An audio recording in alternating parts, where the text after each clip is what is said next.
है ना। तो जो पारिक का पेज नंबर 1 है वहां पे लिखा है तुलनात्मक अध्ययन। तुलनात्मक अध्ययन का मतलब होता है कंपैरेटिव स्टडी।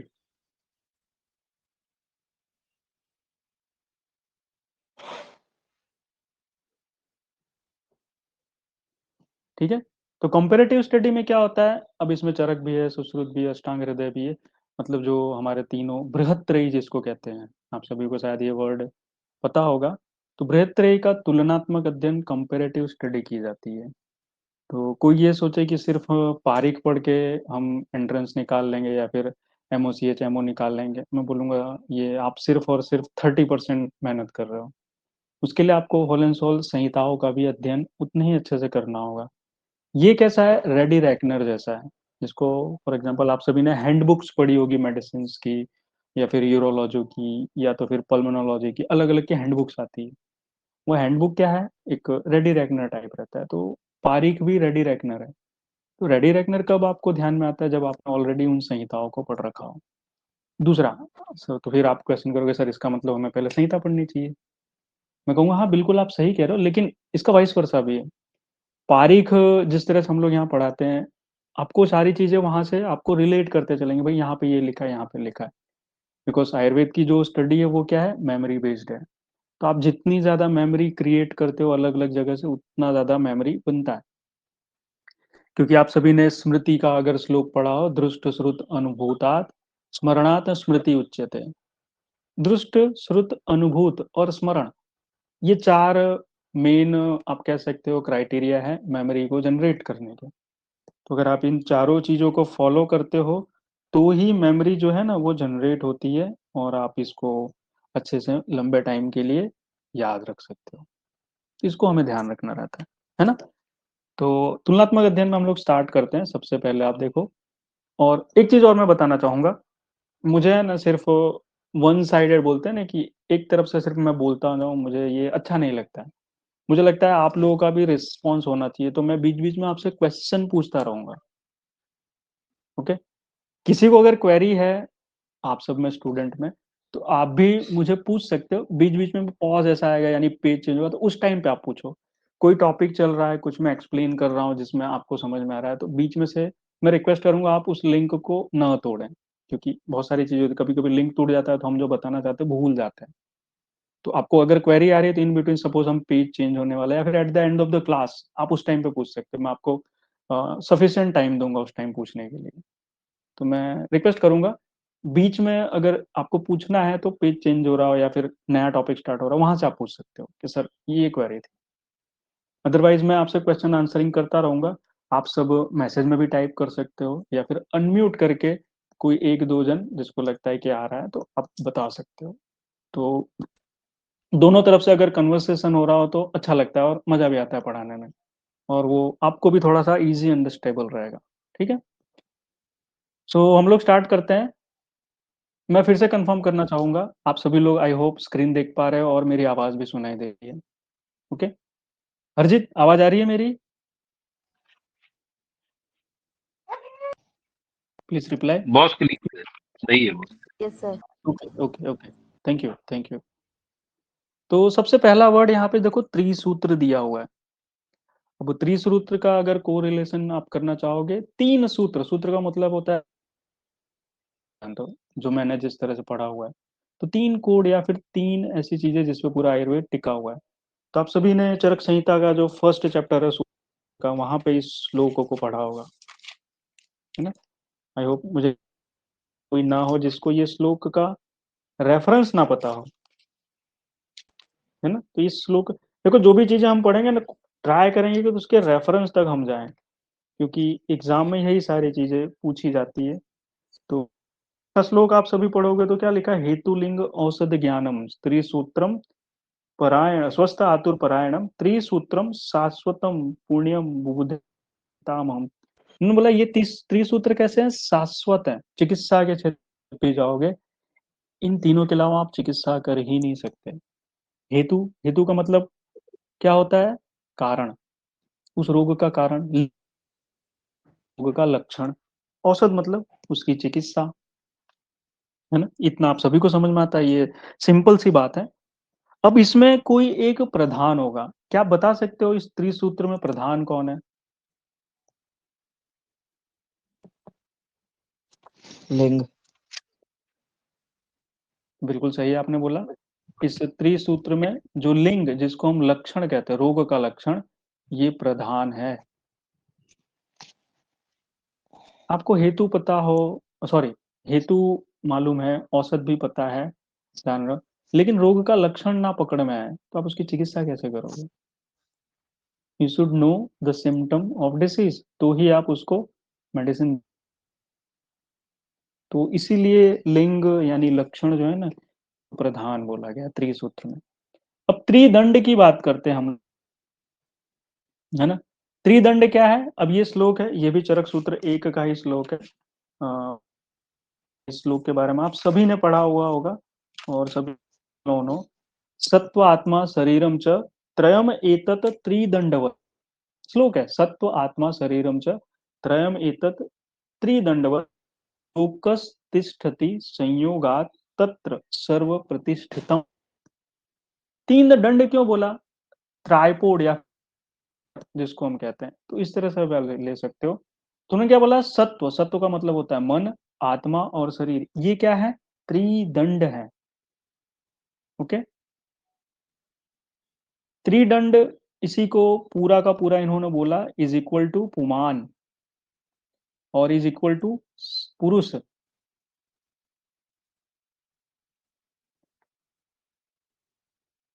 त्रिदंड क्या है? यही पुमान है, यही शरीर है, क्योंकि पुरुष किससे बना हुआ है? सत्व, आत्मा और शरीर से बना हुआ है पुरुष। जिसका कॉम्बिनेशन जो है ना, कि ये कहते हैं कि भी समूह है किसका है, संयोग है किसका? सत्व, आत्मा और शरीर का। हमने वही श्लोक पढ़ा ना, सत्व आत्मा शरीरम च त्रयम एतत् त्रिदंडवत्। ओके, तो ये इन्होंने बताया हुआ है, तो इसको आपको याद रखना है। इसी को समझ ले, हम लोग पुरुष भी कहते हैं और पुमान भी कहते हैं। आपको पता है आयुर्वेद शास्त्र का अधिकरण क्या है? आयुर्वेद शास्त्र का अधिकरण बताओ। पुमान। पुमान, ये क्वेश्चन आया हुआ है। अधिकरण मतलब अधिकार, कॉन्टेक्स्ट। मतलब हम ये जो सारी चीजें पढ़ रहे हैं किसके कॉन्टेक्स्ट, आयुर्वेद पूरा किसके कॉन्टेक्स्ट में पढ़ रहे हो? तो हम इस पुमान, पुरुष के कॉन्टेक्स्ट में पढ़ रहे हैं ना। हम ये जो सारी बातें कर रहे हैं, we are talking in context with पुमान, या फिर पुरुष, या फिर शरीर, आत्मा और सत्व। इसी की बात तो हो रही है, हम इसी के बारे में एक एक पुर्जे, इसके एक एक ऑर्गन, एक एक टिश्यू, एक एक सेल ओपन करके उसके बारे में बात करेंगे। तो this is what we are doing. नीचे आते हैं, नीचे अगला देख रहे हो, त्रिस्थूण बोला हुआ है। ठीक है, तो त्रिस्थूण वर्ड है ना, वात, पित्त और कफ के लिए प्रयोग किया गया है। त्रिस्तंभ भी इसी को बोला गया है, वात पित्त कफ को ही। इन्हीं दोनों को त्रिधातु बोला गया है, त्रिदोष बोला गया है, और त्रयोस्तंभ भी बोला गया है। त्रिस्तंभ और त्रयोस्तंभ एक ही वर्ड है, लेकिन बहुत सारे को लोग हो भी, कंफ्यूजन भी हो सकता है, यार ये अलग वर्ड तो नहीं है। तो ये एक ही वर्ड है, इन दोनों के, त्रिस्थूण, त्रिस्तंभ, त्रिधातु, त्रिदोष, त्रयोस्तंभ, ये एक ही है, वात पित्त कफ। तीन उपस्तंभ, अब तीन सब पिलर्स है ना। वो क्या है? आहार, निद्रा और ब्रह्मचर्य, ऐसा यहाँ पे लिखा है। अब यहाँ पे है ना एक थोड़ा सा एरर है, अगर मैं इसको एकदम आचार्य चरक के अकॉर्डिंग मानूं, तो ये निद्रा नहीं होगा, यहाँ पे स्वप्न आ जाएगा। यहाँ पे क्या आ जाएगा? स्वप्न। तो इसको सुधार लेना है आपकी बुक में, जिसमें करेक्शन नहीं हो। ओल्ड वर्जन में करेक्शन नहीं है, न्यू वर्जन में कहीं कहीं होता है। तो यहाँ पे आचार्य चरक के अनुसार बात कर रहा हूं मैं, ध्यान देने वाली बात है। आचार्य चरक ने आहार, स्वप्न और ब्रह्मचर्य बोला। इसके आगे आते हैं अष्टांग संग्रह, और नेक्स्ट आते हैं अष्टांग हृदय। ओके, ये दो आचार्य आते हैं, अष्टांग संग्रह और अष्टांग हृदय। अष्टांग संग्रह ने क्या बोला? आहार, स्वप्न, और भाई कलयुग आ गया, पब्लिक बिगड़ गई, अब ब्रह्म के मार्ग पे कोई नहीं चल रहा है। ठीक है, ब्रह्म के मार्ग पे, ब्रह्म का मतलब मुक्ति का मार्ग। अब कितने लोग मुक्ति के मार्ग, कोई नहीं चल रहा है, किसी को नहीं पड़ी है ना। तो यहाँ से इन्होंने भी यही, आज भी हम खा रहे हैं, है ना, दोनों में ये चीजें। लेकिन अष्टांग हृदय में स्वप्न की जगह हो गया, शयन मतलब हमेशा लेटा रह रहा है, कुछ करना नहीं है। अष्टांग संग्रह के टाइम स्वप्न था, और हृदय में शयन हो गया, तो आहार शयन अब्रह्मचर्य, ये आपको याद रखना, इतना डिफरेंस है। चरक में क्या था, ब्रह्मचर्य था आचार्य चरक के समय में, संग्रह और हृदय में क्या आ गया, अब्रह्मचर्य आ गया। यही डिफरेंस है जो आपको ध्यान देना है, ठीक है। और मेनली स्वप्न और शयन के बारे में आप समझ ही रहे हो। ओके, तो आई होप ये आपको ध्यान में रखना है। आगे चलते हैं, त्रिस्कंद सूत्र को ही हम त्रिस्कंद भी कहते हैं, तो यहाँ पे अगेन ये बात आ रही है, तो इसको मैं रिपीट नहीं कर रहा हूँ। स्कंद त्रय की बात करते, एक नया वर्ड है यहाँ पे त्रिस्कंद, से स्कंद त्रय है, ये भी कभी कभी पूछता है। तो इसमें हेतु दोष और द्रव ऐसे लिखा गया, तो इसको हमें याद कर लेना। ओके, धूमपान की बात करते हैं। आजकल जो लोग स्मोकिंग करते हैं वो नहीं है धूमपान, ये मेडिकेटेड धूमपान है, कफ वातज बीमारियों के लिए, या फिर हम ऊर्ध्वजत्रु, जो आपको पता हो कि ये कफ का विशेष स्थान है ऊर्ध्वजत्रु, और इसको कफ से होने वाली बीमारी होती है। तो अगर आप यहाँ पे मेडिकेटेड धूमपान करते हो, करवाते हो किसी को, वो जो धुएं के थ्रू, आपसे भी अगर धुएं की अगर पूरी की पूरी केमिस्ट्री पढ़ोगे, तो उसके मॉलिक्यूल नैनो पार्टिकल्स किस तरह से वो मूव करते हैं, और किस तरह से उस कफ को बाउंड करके बाहर निकालने का काम करते हैं, तो बहुत ही ब्यूटीफुल उसका एक्सप्लेनेशन है। कभी आप उसको देखो, उसकी केमिस्ट्री किस तरह से काम करती है, तो आपको लगेगा कि आचार्य ने कहाँ तक सोचा हुआ है। ओके, तो धूमपान भेद की अगर हम बात करें, आचार्य चरक ने धूमपान के 3 प्रकार बताए, भेद यानी प्रकार, टाइप। ओके, आचार्य सुश्रुत 5 बता रहे हैं, प्लस इन्होंने, कोई आचार्य सुश्रुत सर्जन है, तो वो नॉन हीलिंग वुंड्स अल्सर्स के साथ डील करते थे, तो बोले भाई चलो धूमपान का यूज यहाँ भी करके देखें। धूपन में को ऐड किया, 6 टाइप नहीं बोला, 5 प्लस वर्ण धूपन। ओके, आचार्य सारंगधर ने 6, ये आपको याद रखना। अगेन आई रिपीट, की बात करेंगे प्रकार के, आचार्य चरक 3, आचार्य सुश्रुत 5 प्लस वर्ण धूपन, और 6 प्रकार बताए। तो थोड़ा देखते हैं, आपको हरियाणा में अभी भी लोग हुक्का पीते हुए मिल जाएंगे।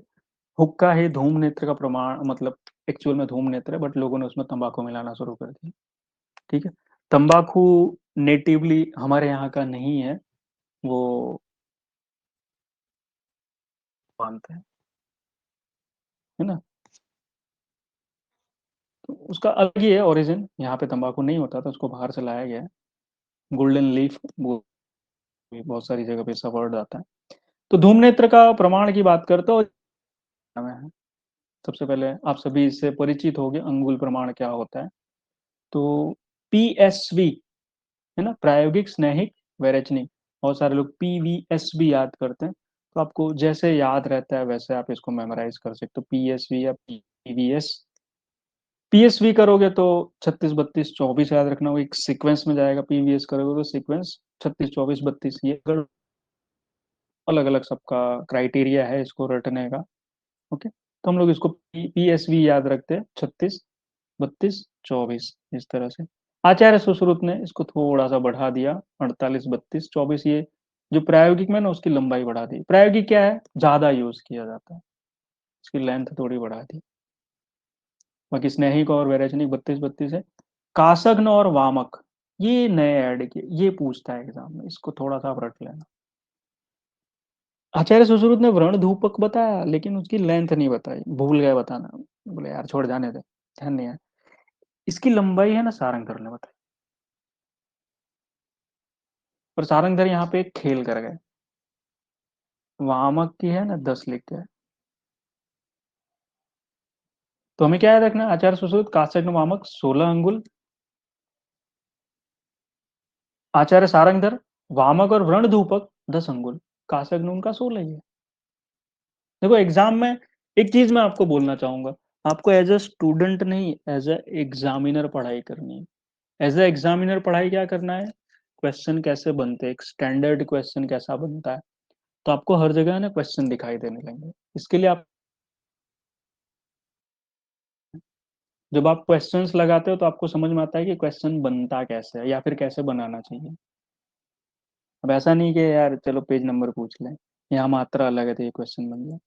उसको नॉनसेंस क्वेश्चन कहते हैं। और ऐसे क्वेश्चन के पीछे दिमाग पूछा भी है, दिमाग नहीं खराब करना चाहिए। ठीक है, तो हमें स्टैंडर्ड क्वेश्चन के पीछे जाना है। तो आप, मेरा कहने का मतलब है, आप अपना माइंड है ना एक एग्जामिनर की तरह डेवलप करना है आपको। यहाँ पे आचार्य वाग्भट यानी अष्टांग हृदय, ये लिख लेना। मैं वाग्भट बोलूंगा तो मेरा मतलब होगा अष्टांग हृदय। और अगर मुझे संग्रह कहना है तो पर्टिकुलरली मैं अष्टांग संग्रह ही बोलूंगा। बोलो ये धीरे धीरे ध्यान रखना। आचार्य वाग्भट यानी अष्टांग हृदय की अगर हम लोग बात करें तो समन में 40 अंगुल, मृदु 32,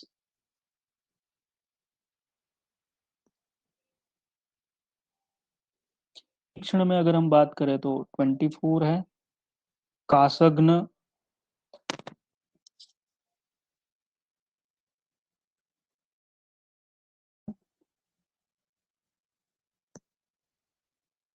नामक 10 अंगुल, और व्रण धूपक है ना इनका आता है। ओके,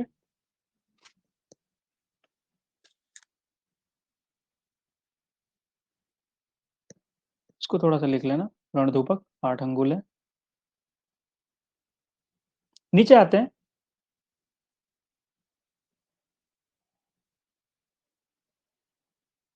आचार्य अपन नेत्र की लंबाई, अब ये अलग से यहाँ पे आपको याद रखना है, 8 अंगुल मानी है।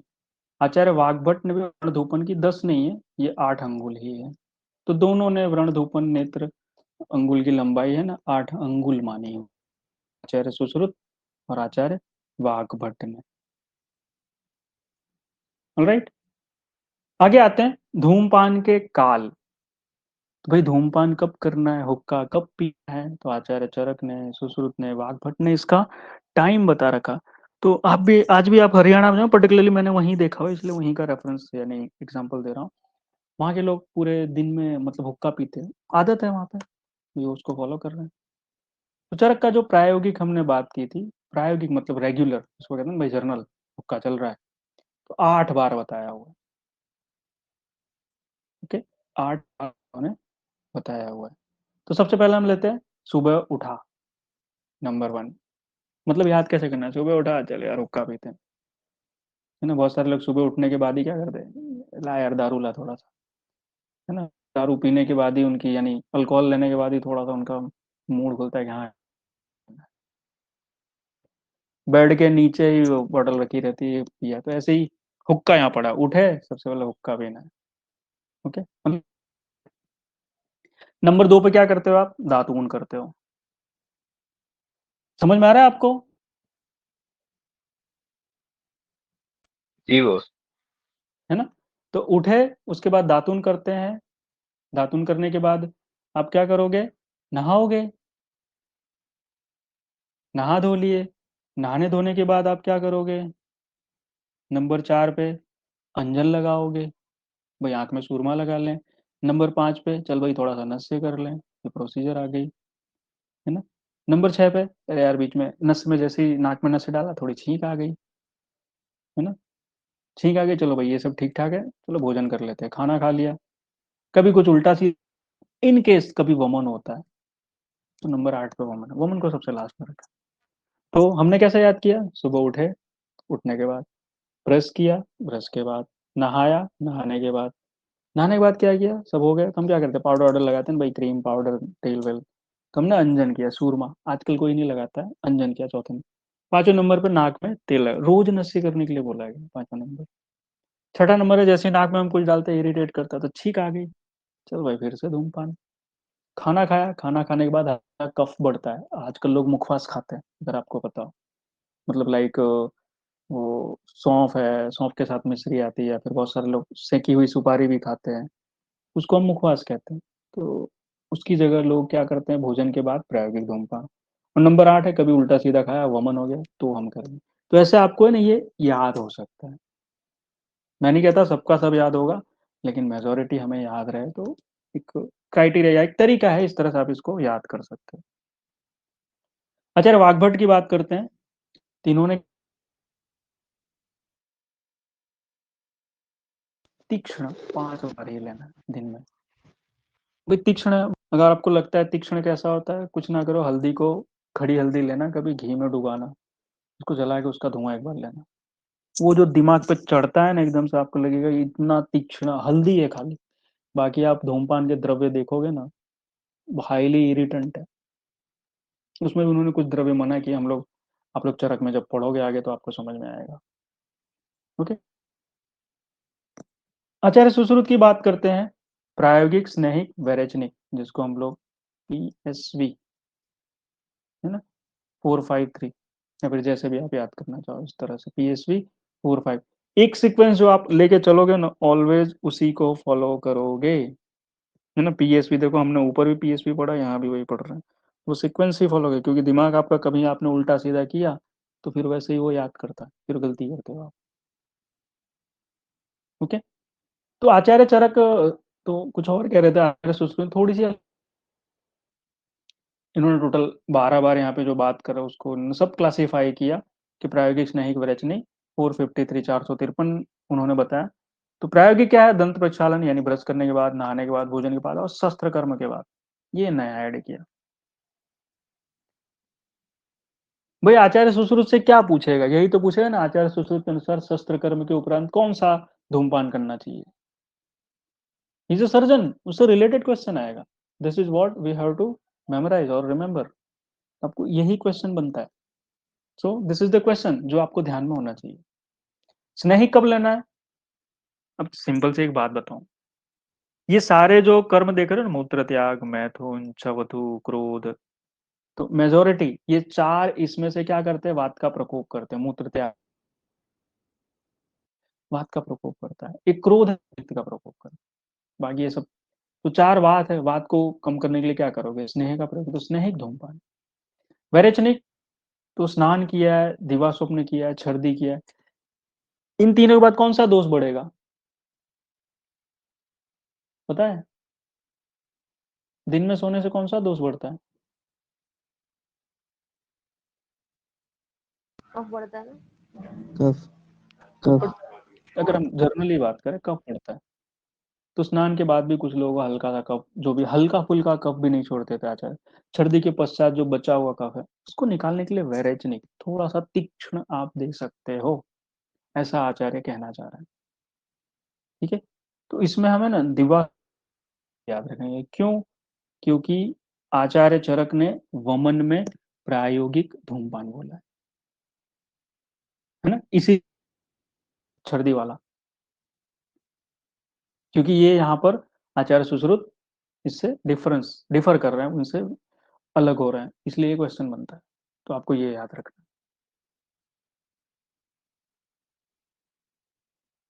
यहाँ पे एक चीज ध्यान रखने वाली है, आचार्य सुश्रुत ने स्नान को 2 जगह बताया, प्रायोगिक में भी और वैरेचनिक में भी।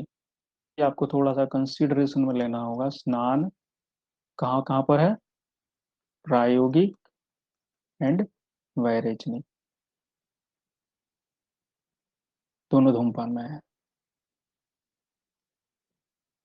निद्रा के भेद की बात करते हैं,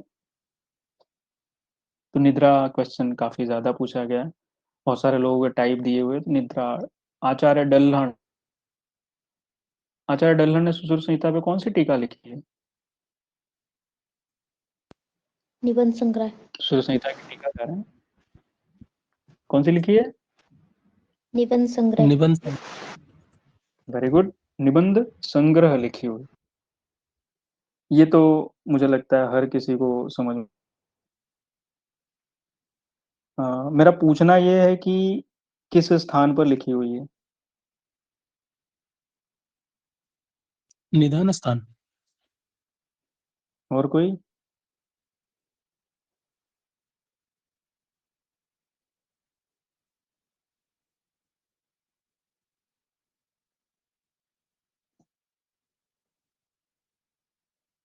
और कोई,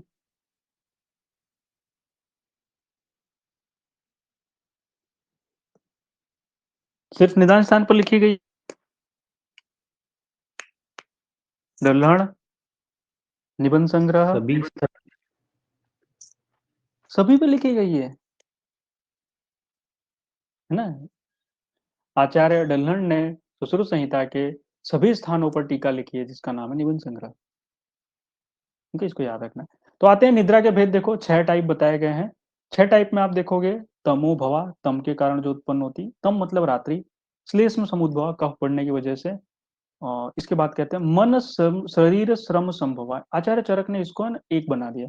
आचार्य सुश्रुत ने सिर्फ इसी को अलग करके ना 7 कर दिया। बोला उन्होंने आचार्य सुश्रुत वत ही है, चरक वत ही है, लेकिन बस इन दोनों को अलग कर लिया। मन श्रम संभवा अलग और शरीर श्रम संभवा अलग कर लिया। ठीक है, तो 7 हो गए। अगला उन्होंने बोला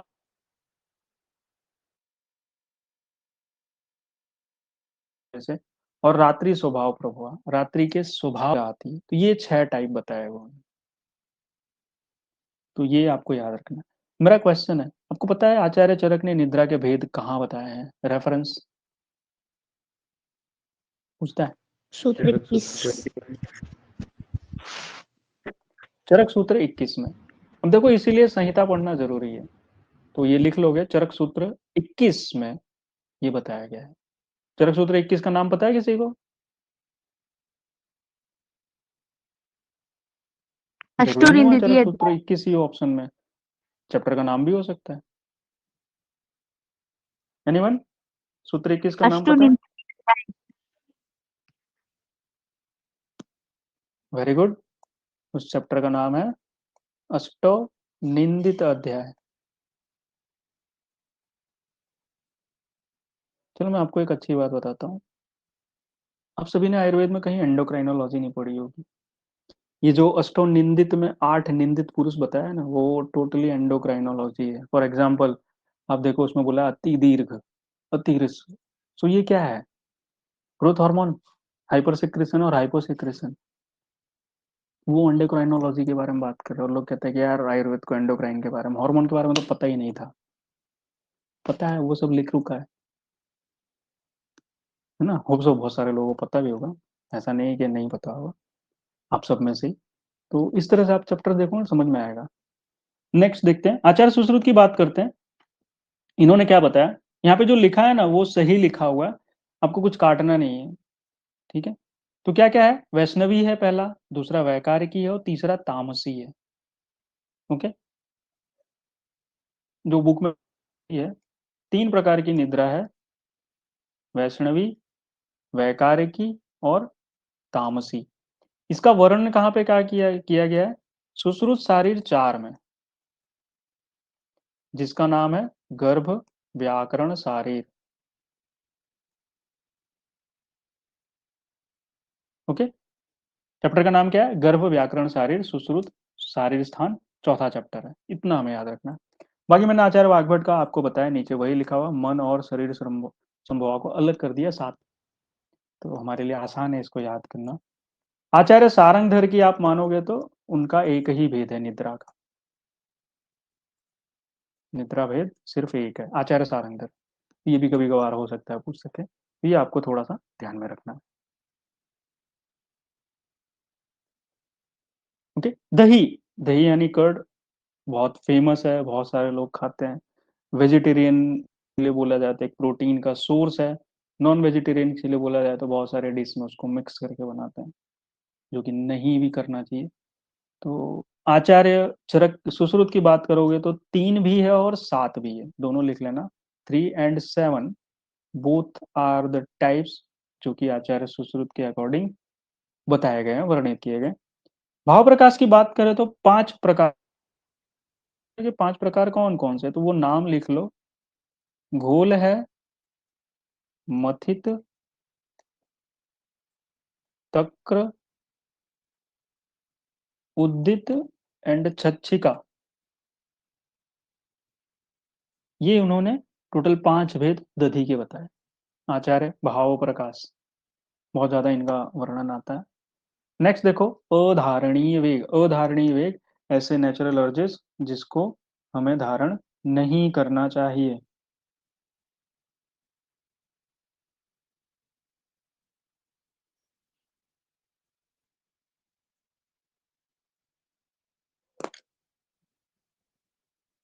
एक मिनट। हाँ,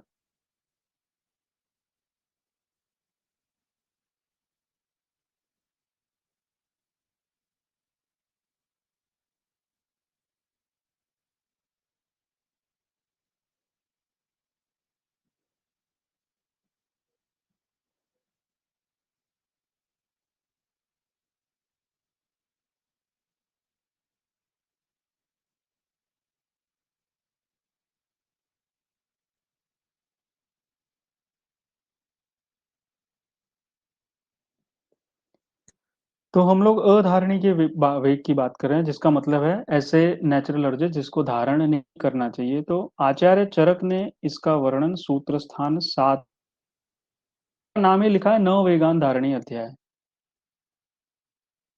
न वेगान धारणीय अध्याय इसका नाम है।